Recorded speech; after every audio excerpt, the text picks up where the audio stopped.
நேர்மையான கலாச்சாரம் கிளீன் ஸ்ரீலங்கா என்ற தொனிப்பொருளின் கீழ் அறிவிக்கப்பட்டுள்ள தேசிய நேர்மை வாரம் இன்று முதல் எதிர்வரும் 31ஆம் திகதி வரை நாடளாவிய ரீதியில் முன்னெடுக்கப்படுகிறது. Blue ocean group of companies இலங்கையின் வளர்ச்சியோடு உங்கள் வாழ்க்கையையும் உயர்த்துகிறோம். ஜனாதிபதி அலுவலகமும் கிளீன் ஸ்ரீலங்கா நிகழ்ச்சி திட்டமும் இணைந்து இந்த வேலை திட்டத்தை நடைமுறைப்படுத்துகின்றன. இதன் ஆரம்ப நிகழ்வாக நாடு முழுவதும் உள்ள அரசு அமைச்சுகள், திணைக்களங்கள் மற்றும் அரச நிறுவனங்களில் பணியாற்றும் உத்தியோகத்தர்கள் தேசிய நேர்மை சத்தியப்பிரமாண உறுதிமொழியை இன்று எடுத்துக்கொண்டனர்.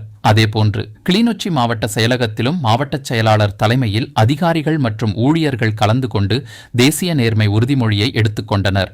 ஊழல், லஞ்சம் மற்றும் முறைகேடுகளற்ற வெளிப்படையான மற்றும் பொறுப்புணர்வு மிக்க அரச சேவையை உறுதிப்படுத்தும் நோக்கில் இந்த நேர்மை வார நிகழ்ச்சிகள் எதிர்வரும் 31ஆம் திகதி வரை தொடரவுள்ளன.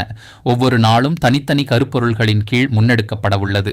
அதன் அடிப்படையில் நாளை நிதி, டிஜிட்டல், தொழில் முயற்சி மற்றும் தொழில்நுட்ப நேர்மை, ஜூலை 29 ஆன்மீக, தார்மீக, கலாச்சார மற்றும் சமூக நேர்மை, ஜூலை 30 செயற்பாட்டு, உட்கட்டமைப்பு, சேவை வழங்கல் மற்றும் உழைப்புசார் நேர்மை, ஜூலை 31 சுற்றுச்சூழல், வள முகாமைத்துவம், கிராமிய மற்றும் சமூக வலுவூட்டல் நேர்மை கருப்பொருள்களின் கீழ் முன்னெடுக்கப்பட உள்ளமை குறிப்பிடத்தக்கது.